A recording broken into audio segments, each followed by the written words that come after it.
The views and opinions expressed in the following program are those of the hosts, guest and producers. They do not necessarily reflect the policies and position of this channel. Viewer discretion is advised.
Hello mga kaganap, nandito na naman tayo for another special, very special episode kasi sobrang excited tayo na makilala at ang isa sa mga best actress in the Philippines, and she made us pride. She gave pride to the Philippines with the recent film that she did, and we're so excited to know about it with her, and also the things about her, what she's doing, and what she's going to plan in the future. Would you want to know it more, Bench? Of course, John. And aside from, her acting skills, syempre, we have no doubt kasi galing siya sa pamilya ng mga veteran actress and actors. And sobrang exciting to, John and Joe, kasi pwede ba tayo humingi ng some tips para maging isang mahusay na aktor? Di ba, Joe? Oo, kailangan ko yan. Kailangan ko talaga yan. Hihingi talaga ako sa kanya ng mga tips. Akala ko naman autograph. Akala ko naman autograph. Ha? Tama yung sinabi. Akala ko autograph ang hinihingi. Oo, talaga. Tama yung sinabi ni Bench. She came from a family na parang when you talk about show business, yung family na to, isang top of mind talaga pag sinabing mga magagaling, mga sikat na artista. So, I'm very excited to meet her, and sa umpisa pa lang, yung chit-chat kanina, talagang halatang aside from very beautiful na siya, very talented, multi-awarded, pero nararamdaman ko na very humble siya, hindi siya mayapang. Diba na, John? Can you please introduce our special guest today? Yes, from the family of veteran actors and actresses and the next generation of this clan, Lord, we would like to introduce to you our special guest, Miss Max Eigenmann.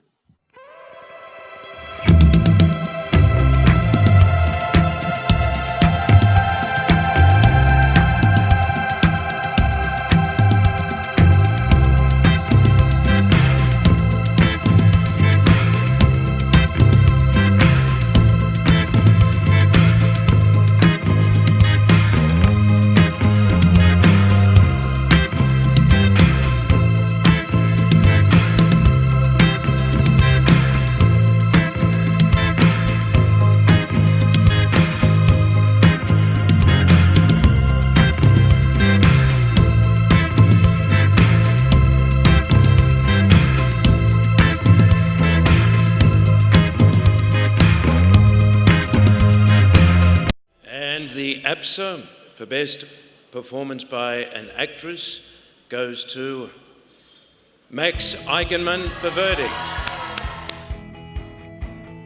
I'm super overwhelmed. I don't think it's sunk in yet, but I'm just really, really grateful because it's such an honor. Honestly, before I did the film, the topic about domestic violence is something that's so easy to take a blind eye if you're not experiencing it on your own. And it was only when I did the movie that I was actually exposed and got a little bit educated about how much it was happening in my country and apparently all over the world.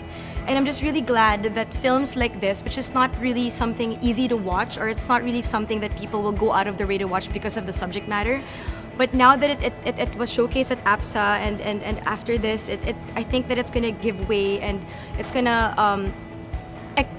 encourage people to watch it. So I'm very, very thankful for that.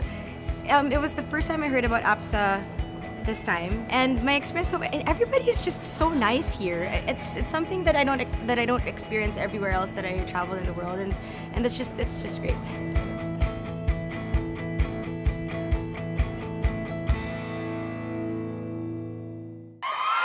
Ayan. Yan. Hi, Thank you, Max. thank you so much for guesting. And can you greet our viewers? Hi, everybody. Thank you so much for tuning in today and watching me guess. It's my pleasure to be here, and I'm so excited to spend a few minutes with you guys and you guys will get to know me a little bit more. Looking forward to that. Yes. And not just a few minutes. It's gonna be an hour. Charot.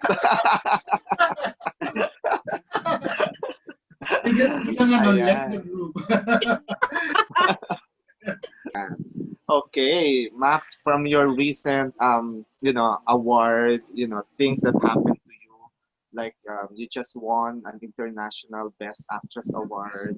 Tapos ngayon you are nominated in the one of the, prestige award in the Philippines, which is manunuri ng pelikulang Pilipino. So how would you, how do you feel about all these things that happened na nangyayari sa iyo? Last year, late 2019, when I was invited to attend the Asia Pacific Screen Awards held in Brisbane, Australia, to represent the movie Verdict, and of course our country, the Philippines, it was truly already an honor for me to have just been invited in itself. And then the best part about it was I was being invited because I was also nominated. I really wasn't expecting to have won it at all because I was surrounded by so many creatives from all over the world, and that was the most exciting part already for me. And it was also the first time I had ever flew internationally by myself, na wala akong kasama, ako lang. Kasi yung team namin was busy during that time, and meron pang isa pang festival na hinahandle yung team namin sa iba. So I flew to Australia by myself to represent the movie in the country, to go there. So that was already so exciting for me. And during the awards night, and when they called my name, I really stopped. I froze, and it was wonderful. It was such an honor. It was amazing. It was super overwhelming. And to be honest, until now, I mean, it's been almost a year later, and every time I get asked about how I feel, I still get very confused on what to say, because I think that up to this day it's still so overwhelming and just amazing. And what it was such an experience talaga. Ayun. And now, now, diba, nangyari yung COVID, diba, may pandemic, lahat naman tayo nag-a-adjust sa mga nangyayari, lahat ng mga projects natin, work, passions na palagay sa pause, and to be able to kind of like look into like our personal lives and like focus on that first. But we're all adjusting, and despite the adjusting period, there was this little glimmer of joy that kind of just said, "Hey, Max, nominated ka ulit! Oh my gosh!" I cried when I saw the Facebook post. It's really amazing, and ayun, hindi ko pa rin ma-describe kung ano yung nabili ko. Honored is the one thing that for sure is the most evident and feeling that I'm feeling now is I'm just extremely honored talaga. Yeah, parang Yeah. siguro, Max, parang it's like mixed emotion kasi 'di ba, despite of the current situation, meron pa ring the good side na nangyayari. Just like, Blessing. Yeah. Think pa rin. May positive. Oo. Yes, yun nga, parang despite what's happening, there's still things to look forward to and to celebrate and to be joyful about, and I'm very, very grateful for that. Yeah. Yes. I'm sure, syempre, yung Filipino people are very proud of your achievements, di ba? Kasi, you know, sa dami-dami nga sabi mo, sa dami-dami ng mga artista sa buong mundo, and you are the one chosen to be to won in this international award, Best Actress. So let's talk about the film verdict, since this is the film that brought you to all the award-giving bodies. So what are your experiences during your shooting? At syempre, di ba, parang ito parati yung linya ng mga artista eh, na no, I don't really give my, I don't expect any award. The award will just be a bonus, something like that. So, Which is, all I have true to naman do, even for me. Mhm. yeah, is that really true? You know, Well, that's my for question. me personally, oh, I'm so sorry. But That's my but question. yes, that's actually very true naman talaga. Personally, for me, it really is. And but if there's anything that I could highlight on the fact that I won Best Actress for Verdict and to be recognized internationally for it, the fact is that I felt most honored about the fact that I was representing my whole team. Never did I ever feel that it was just my acting that was being recognized, because my personal experience with that film and my execution of my work was solely and a huge contribution on the entire team and not just myself. It was me, my co-actors, my and you know what, a lot of the actors in the film, a lot of them were non-actors, a lot of them were playing themselves. The Really? lawyers, the policemen, they were real people, and they were playing their real selves. And that was one of the Galing. biggest reasons why I was able to execute my character more I guess, sorry, why I was able to execute it the way that I did. That which is what was being recognized. And yun yung for me. So that was a bigger bonus for me. The award and to have been the representative of my film as a whole.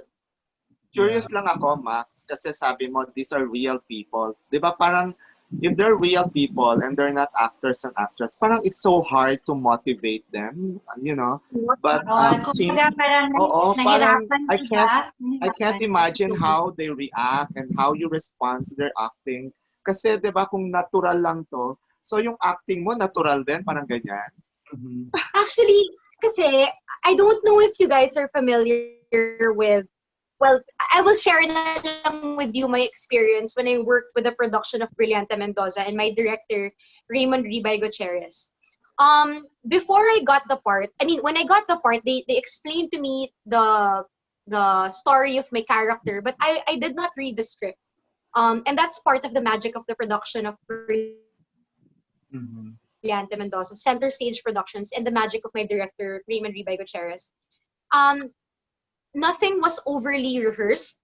So with every scene that I took, all the premise of the scene is explained in the beginning, pero yung mga linya na kailangan namin sabihin, parang bahala ka na, basta ito yung sitwasyon, bahala na kayo. So yung mga artista was me, si Christopher King, who passed away a few months after we shot the film, and he played my husband. Tsaka yung daughter ko doon, si Jordan Suwan, and the judge who was played by Renee Durian, who's a good friend of mine now because of the movie. The other actors, yung dalawang lawyers doon, they played themselves. And I think that was part of the magic. Kasi yung situation na ginagawa namin, na nasa courtroom kami, natural na nila yun eh. Diba? Yun yung mga ginagawa nila on a daily basis. So, if they were just given a certain situation, tapos yung kaso nila is yung character ko, tapos ilalagay ako doon, mas naging natural yung eksena.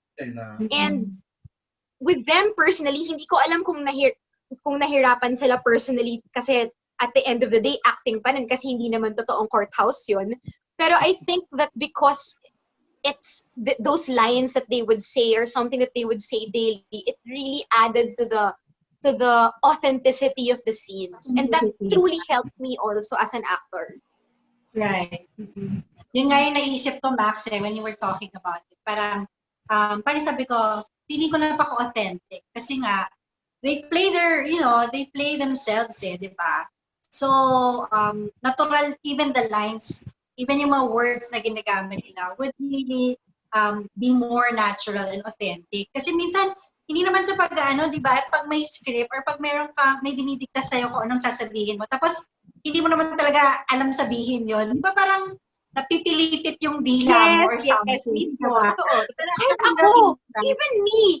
Kunyari, may medical terms. Kunyari, may role ako na doctor or may role ako na nurse. Or, diba, I've played different people before. So I know the struggle of having to say something and making it sound like expertise ko siya. Yeah. Right. Yung parang everyday, alam mo yun, yung parang to make it sound like everyday ginagamit mo yung words na yun. Hindi naman. Exactly. So, mas nahirap to have been put in that situation na ako yung artista, tapos lahat sila saying the normal dialogues of their day. Nakatulong talaga yun sa akin. And I think that really added to the magic of the movie. Yeah. Ako, So ayan, again, John and Ben, pwede tayo manawagan sa mga producers doon kasi nanalo yung nila, yung film nila. So, ibig sabihin, kailangan haluan nila ng real people, yung mga artista. So, mag-a-apply po kaming 3. Kasi di Oh, ba but dyan, you know what, guys? Aside, Yeah. I just wanted to highlight lang, since Jo mentions where I went to represent the film in November. September last year, during the 2019 Venice Film Fest, our film Verdict won the special jury prize at the Orizzonti Festival in Venice. Ah, So I just wanted to share that also. So that's the team, that's the whole team as a whole. We won team's special effort jury talaga. prize.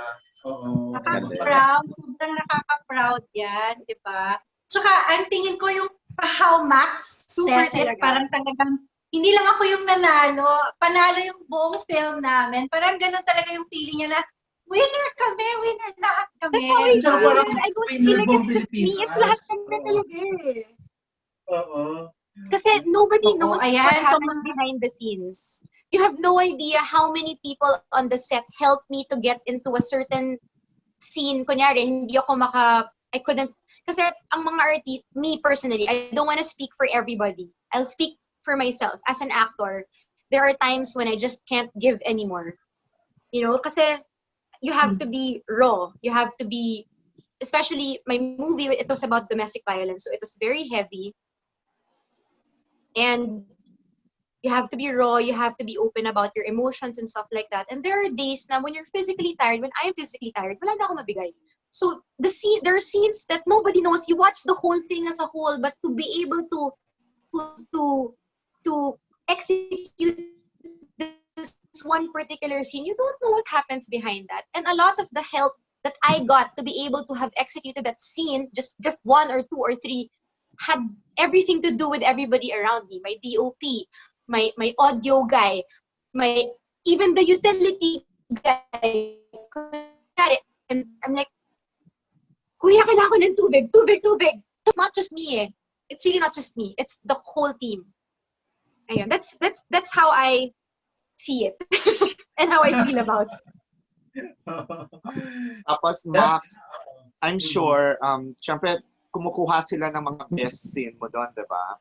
Where in your best scene, na sa tingin mo, yun yung pinaka-climax ng bakit ka Oo. nanalo. Kasi usually, they don't really watch the whole film. They only give them your category as best actress. They will submit, just a certain scene where they can, see your acting delivery, diba? Oh my gosh, you know what? When I ask, I wouldn't know talaga. But if I will tell you na lang what scene Yes. I Please. had the most what scene made me really bring out the most of myself as an actor. Ganun na lang. Ayoko naman, kasi hindi ko naman talaga malalaman what other people think, diba? And I wouldn't be comfortable saying na I think I won because of this. I'm not, I hope that's okay for me to be honest, that I'm not, Yeah. hindi ko, hindi ko kayang gawin yon or sabihin yon kahit sa sarili ko. But me personally, Max, akala ko sasabihin mo because hindi ako yung judge. it's the opening. The one part in the movie, the one scene in the movie that really challenged me and where I found myself giving my most in the whole film was really the opening scene. Kasi diba the movie highlights domestic violence, and but it highlights the part when it comes to the law, like how the law in the Philippines works when they handle domestic violence, how hard it is to go through the process, the tedious process, the paperwork that happens, all the people and processes that you have to go through to be able to get a case of domestic violence dealt with. Yun yung highlight ng movie, diba? As we all know, no, yung family nyo talagang so many people look up to your family when it comes to acting, di ba? Kasi parang wala yatang galing sa lahi nyo na hindi magaling umarte. Ano ba yan? Pagdating sa iyo, no? Siyempre, let's just talk about you right now. Nung simula ba nung maliit ka, like, paano, nasa dugo ba talaga? Para bang normal na normal lang ba talaga sa iyo na you can act, ganon? Have you done commercials before? Theater, ganyan? Parang natural lang ba lahat sa iyo? Kaya gusto ko malaman, sa bahay ba maarte lang kayo? Parang isang family. Sa bahay, nag-arte-artihan na kayo. Makapagalitan ako ng nanay ko pag mapanood niya at malaman niya na uma-acting lang ako nung bagets ko. Hindi, actually, I entered the industry, I started acting quite late. I started acting, 19. Pero prior to that, to answer Jo's question, I did start with commercials first. And the funny thing is, I have really, really bad stage fright. As in, kunyari, may presentation sa school, tapos kailangan ko mag-present ng oral representation. Sobrang feel na feel ako dyan kasi hiyang-hiya ako. Tapos, when I was in grade 6, I remember, I was studying in this school, tapos may choice ka kung anong club ang gusto mong i-join after school. Syempre ako, drama, diba? I wanna be part of the drama club. Apparently, dun sa school, kailangan may audition. Tapos nakapila yung mga students, tapos sabihin ng teacher kung papasa ka, ganun-ganun. Yung audition thing was, you have to do a short skit na parang improv in front of all the other students. Hindi ko talaga ginawa. Umiyak ako, tapos umalis ako. So, hindi ako nakapasok sa drama club. Nag-calligraphy na lang ako. That was in grade 5. So, even if I was, the industry of acting, the whole, camera lights thing has always been my norm because I would see it with my dad and everything. But I didn't start until much later. I did do commercials and magazines first. I started when I was 16. I even lived in Thailand for a few months and I was doing commercials there. Pero iba pa rin ang commercials sa sa acting kasi commercials is very cute. I mean, forgive my term. I don't know if it's very, like very mataas, like, oh my God. Laging overacting. Diba? It's very high. So it's different also. So, na-realize ko lang in my later age na, 19 na ako nun, parang I was offered an audition for a role in ABS and it was for a soap. And I was so nervous. I was kind of skeptical pa kasi nga hindi ko alam if I really wanted to do this. Parang happy na ako with commercials and kasi I was a kid pa, diba? I was a teenager. And then when I got into the audition room, it was a room, siguro mga 20 people. Lahat ng producers nandoon, lahat ng, tas ang daming ilaw sa harap ko. Siyempre, magkaiba yun sa VTR. Diba sa commercial VTR, isang camera lang. Hi, I'm Max. I'm 17. I'm 5'4". Ganun-ganun lang, diba? Ito, maglilinya ka ta. Yung linya na talaga. I was like, oh my God. Super kinakabahan ako. Tapos I was super sweating. And then nung nag-action na, and then I delivered the audition line, and then I finished, it was that moment that I realized I want to be an actor. And the best part about that was, my dad drove me to my audition. He waited at the coffee shop downstairs in ABS for me to finish. Nag-coffee siya. Hindi niya ako hinatid sa taas. Sabi niya, kaya mo yan. Doon lang siya sa baba. So that was, yeah, I'll never forget that. It's a very fun memory. Okay naman. So yun nga, Max. So I've been wondering, kasi hindi naman ako artista, no? I've been wondering kasi kung ano ba kaiba yung acting sa TVC tsaka sa film, no, or sa TV. So nasagot mo yung tanong ko na matagal ko na kasi iniisip yan. Kasi nga, di ba, pag sa commercial, parang kailangan OA ka, di ba? Siyempre, you're selling a product, di ba? So, pagdating naman sa... And you have to be extra perky.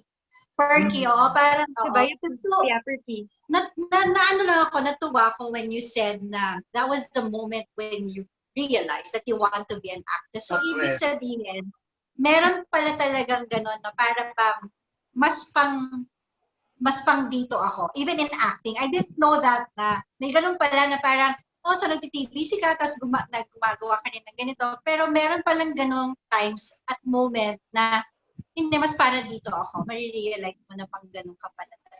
Pero before that, Max, parang ka ba? Nag-workshop ka na, like acting workshop? Or sa family? I never took that. Hindi nga siya Bench, I don't think nag-workshop siya kasi sa bahay nila tiyak nag-workshop sila araw-araw.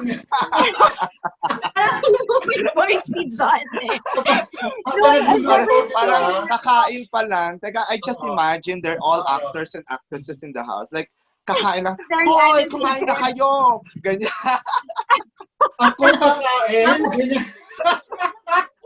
Magluto na ako! Ang cute na eksena nila kunwari sa dining table. Kunyari, nagkataon na lahat sila may project. So lahat sila in character. So for example, alam mo yun, yung isang kapatid niya, yung role ganito, tapos si Max ganito. So parang in character sila lahat dun sa dining table. Ang cute siguro, no? I can't imagine. Pero you know what, Bo? Just to comment on what you said, that's the funny thing about my family. Despite the fact na artista kami lahat, we never talk about work. As in, we never talk about our characters unless magtanong kami. Pero hindi yun yung topic eh. Kasi to each other, we're just, brother ko yan, sister ko yan. So, puro asaran, pangit mo, taba-taba mo na naman, mga ganon. Ganun kami. Like, it's a very normal thing. We never talk about... Yeah, I don't really think about it. Hindi namin masyadong pinag-uusapan yung trabaho namin. Kasi the most human we feel parang, is when we're together. If that makes sense. Toxic na yun, no? Pag-usapan pa sa bahay. Of course, it's happy. Parang, we congratulate each other. Or like, kamusta work? Daming work. Yun. Pero hanggang dun lang. Pero para yung kinikritik yung acting mo, like yung brother mo, parang, oy kuya, parang, hindi ko gusto yung acting mo, ganun ba? Kunyari sasabihin sa'yo, Max, yung acting mo dapat ganito, ganyan. Meron bang ganong eksena? Wala kami, as in zero, wala kaming ganyan. The only time na meron siguro is, kunyari, mapanood namin yung, kunyari, nasa premiere kami ng movie ng isa sa amin. Congrats! Ganun lang. Good job! Ganun lang. Pero yung nitpicking about our word, about being part of my family. Because when we're together, it's the most human that we feel. It's the most normal.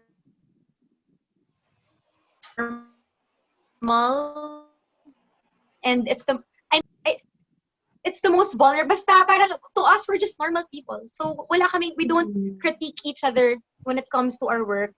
We're just happy to be in the same industry, diba? Wow. Parang nag-guess ko yung sinasabi ni Max na parang less yung usap about work kasi nga, doon lang sila normal eh. I mean, doon lang sila normal na tao. Kasi the moment they step out, di ba, artista na sila eh. Kilala sila ng mga tao or showbiz personalities na sila kaagad. So I guess kaya ganun. Kasi pag doctors, pag ibang profession, I'm pretty sure they talk about, their work. Ganyan. Pero siguro yung sa kanila nga, parang break lang muna, di ba? Dito hindi kami artista. Parang I guess ganun siya. Parang ganun Curious nga. din But yeah, ako. we didn't talk about Curious business. din ako, Max. Like, do you Yes. have that star complex? Like, if you go out, artista ako, kailangan I have the special treatment and everything. Oh my God, no. Oo. Kumain ka na eh. Kailangan Hindi din Kumain kasi, ka di na ba, may mga eh. ganyang artista na, Oo. Marami. may star Marami complex na na, bisita. Oo. Kasi, no, oh my gosh. Saka hindi na ako nagbe-makeup eh, unless kailangan may dumadating ako. Alam mo yun, oh my God, I'm the most, we're all, I think, if there's something that I love about my family is that, yun nga, we're just normal people. There's I nothing, believe you. I believe you, we Max. don't see each other. Thank you, John. I I believe appreciate you, that. Max. Oo, kasi, you know why? Di ba, the first time we met before, parang, I'm so intimidated. Pero nung, you know, What? you Oh my God, approach no. everyone, you approach everyone, parang, wow, ang okay pala tong si Max. Alam mo yon. Kaya nung in-invite ka namin dito sa Ganap TV, parang, yes, agad kang yes. Parang talagang we didn't see any star complex with you, kahit na best actress Thank ka pa. you. Correct. Oh, grabe no. Yan dapat ang tularan ng mga artista. Kasi di ba, alam mo Max, yung ibang artista parang nag-start pa lang, actually nag-VTR pa lang, may attitude na. Ano? Yung Hindi pa meron nakukuha. they're just having a bad Nakuha. day. Hindi, meron mga tao talaga na parang ang ganda ko, ang gwapo ko complex. Parang may ganon sila. Yung parang iba kailangan yung treatment sa kanila kasi daw cute daw sila, ganyan. But alam mo, may naman, ano, what I can say lang is, kasi siguro yung mga kapamilya ni Max that I've met, no? And totoo, I can attest dun sa sinabi ni John na approachable, mabait. Si Andy, ayun, I've met Andy and si Michael de Mesa, you know, Michael's really nice. As in, pagkausap namin siya, super daldal lang. Alam mo yun, anything under the sun. And masarap siya kakwentuhan. Mabait siya. Extra mabait nga siya sa husband ko eh. So medyo matagal kami magkwentuhan pag nagkakabanggaan. pero Chicas sila. alam mo John, Jo, sa family nila, parang natatakot ako kay Miss Sherry Hill.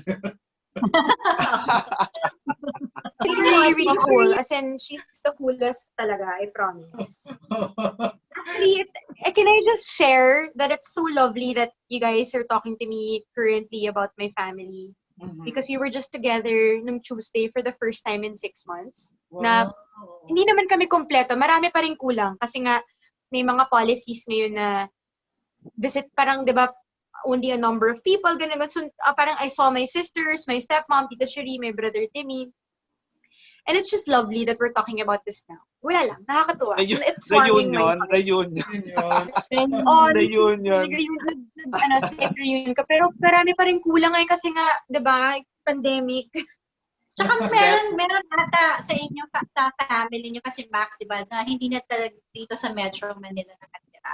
Di ba? Yeah. No, like my sister. And then my eldest sister lives in the States. Si Andy naman is here right now, pero she's going home. Max, Yes? di ba, so, nasa pandemic tayo. So, yung during that pandemic time, so ano yung mga ginagawa mo at the moment? Like, kasi I'm sure you're so conscious about your figure, di ba? So, what keeps you, in good shape, in everything that you do to, at least, di ba, mini-maintain mo bang figure? Kasi di ba pag nasa pandemic, kain na ng kain. Yeah. Actually, since ECQ started nung March, it was really exciting for me kasi I was so busy. Exciting. Hindi ako na-excite sa ECQ ha. I'll just be clear about that. Excuse me. It's just that I was very busy from October dire-diretso hanggang March. As in, di ba nag-ECQ tayo March 15, di ba? Yeah. Dumating ako ng Manila March 14 from work. So I was happy to spend time with my family more. Tapos, na-excite din ako dun sa fact na nakapag-workout ako every day. Pinaka-konti na in 1 week yung 4 times. So yun, I work out regularly, I do yoga every day. I try to eat healthy, pero syempre, makain pa rin ako ng masarap, guys. I love it. So, So anong ginagawa mo like ngayon wala kayong mga projects, walang projects ang mga artista. 'Di ba? Most of the artists now are into vlogs or they're into other Yes. businesses na online selling. So ikaw ano naman ang pinagkakaabalahan mo? Mhm. Aside from Ooh, the I'm workout. so happy that you asked. I sell my food. Kasi nakita ko I'm sa wanting post to do mo this a parang long time ago. Mhm. Yeah. Actually, matagal ko nang gustong gawin to, na kahit small lang, like just to kind of like concentrate muna on friends, sell to friends. Every 2 to 3 Ala. weeks, I would do my Filipino food, which is like my Bicolana dishes. The laing, the Bicol Express, nagising-gising, mga ganun. Wow, ang So galing. you're cooking. Kasi nakita ko Yeah, nga. I So love to cook. ikaw Bakit? talaga nagluluto? Ako Oo. lang talaga. Wala akong Talaga? helper. I don't have a helper. Bakit sino yung Talaga? Bicolano sa inyo? Ba't alam mo yun, Max? Bakit alam mo Ha? yung mga Bicolano, ba't alam mo yung mga My Bicolano? mom is Bicolana. I see. Bicolana yung mom ko. Oo, kababayan Pero ko. I learned the dishes kababayan mo si from Benj. her sisters, mga ganun. Oo. Ha? Kababayan ko. Kababayan mo si Benj, Bicolano. Yes. Oh Oo. my gosh, talaga? Kaya lang hindi ako marunong magsalita ng Bicol. Nakakatawa naman. Where do you sell your food? I have an Instagram account separate for the recipes. It's called Slinky Cooks. So it's at SLINKYCOOKS, Slinky Cooks. Mhm. And andun siya. Actually, it started as a parang home cooked meals Instagram account. And then since nga nag-quarantine tayo, I kind of am slowly trying to make it into a business account. I have very, very minimal dishes available na pre-order kasi nga I'm the only one doing it. I don't have help. So if you want to order, tell me. Oh, I'd be diba? happy to do it. O yan, promote mo na. Promote Promote mo dito. na. Oo. Oh, Basta, yay! Thank oo. you. Mhm. I'd love for everybody to check out my Instagram food account. It's called Slinky Cook. So that's at SLINKYCOOKS. And it's mostly about my home cooked meals, but I have recently launched made to order dishes, and you can check it out there, guys. Ayan, I promise you guys. Ah, ito yung secret mo. Oh my, lots of Kasi kanina seeds. sabi mo wala kang housemaid. Diba? Parang, Hello. wow. How do you maintain your beauty? Siyempre nakakangaraag din ng Ring mag-prepare light. for the... Kaloka.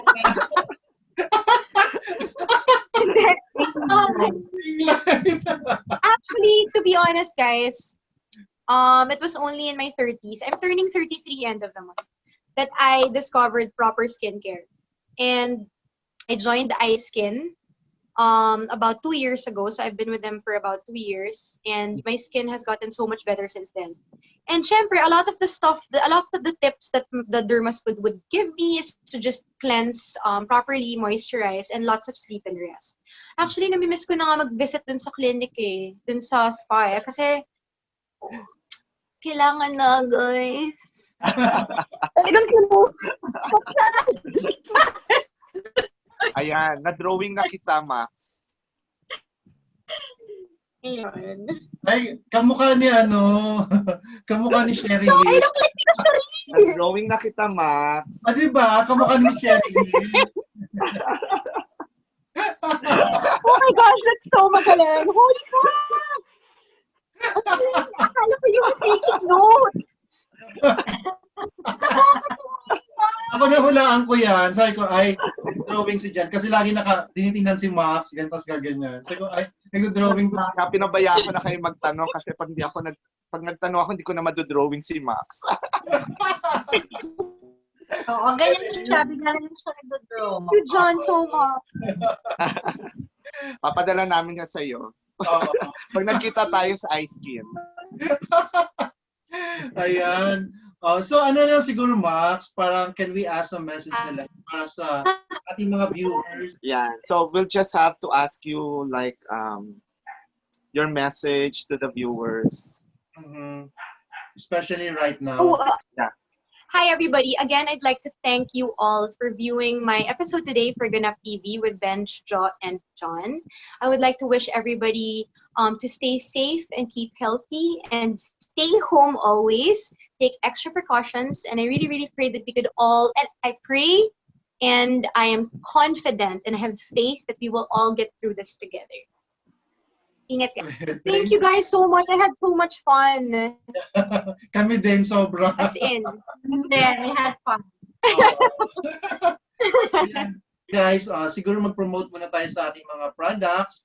Siyempre, first yung Kind Hand. Meron kami mga Kind Hand products. It's all organic. Di ba dyan? Nakikita ko yung dyan, no? Yung paper bag. Yes. Ayan, di ba?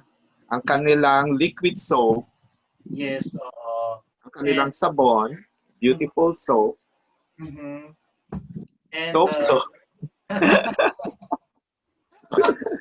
ano sabi ko last time? Pampapusyaw. Ang papusyaw. Papusyaw. Oo, pampapusyaw. Yan ang gusto ko. Pampapusyaw, ha? Mga tao ngayon gusto papusyaw na ng papusyaw. So, take Oo. advantage ng parenting. At syempre ang ice skin lifestyle, di ba? Para looking fresh, just like Eigenmann. Max Eigenmann.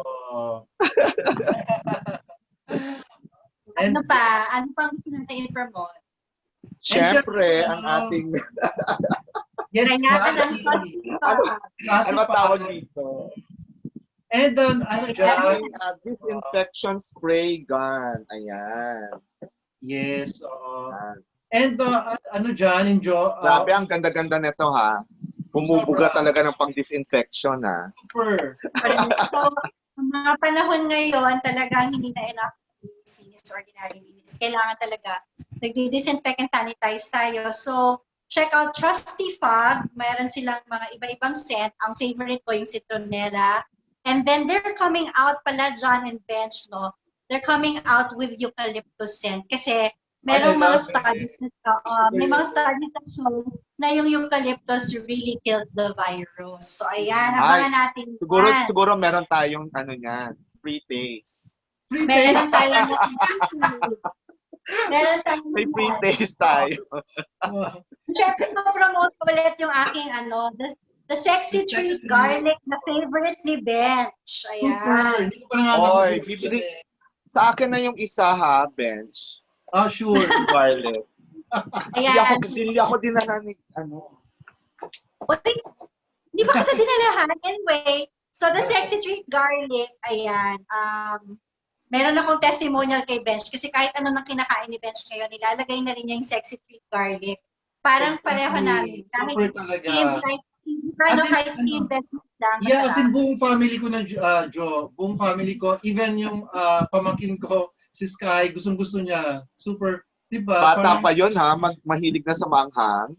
Oo, sa garlic. Hindi naman siya masyado maanghang. But anyway, guys, if you want to get the Sexy Treat Garlic, you can message the Ganap, our Ganap page, and you can buy it from Ganap. So even ito pong Ganap Sexy Treat na pa, meron din kami isang bestseller na boneless bangus, yung mga mahilig sa bangus kagaya ko. Na kahit everyday yata, pwede kong kainin yung bangus in olive oil with lemon. Tapos boneless na siya, may belly pa, super sarap, I swear. Promise, pag samasamahin nyo silang lahat. Yeah. And then, yung tuyo, gourmet tuyo, ang sarap. Parang, hindi siya ganun salty. Hindi siya ganun ka-salty. Parang sakto lang. Saka hindi po sa pagyayabang or anything. I'm just telling you guys the truth.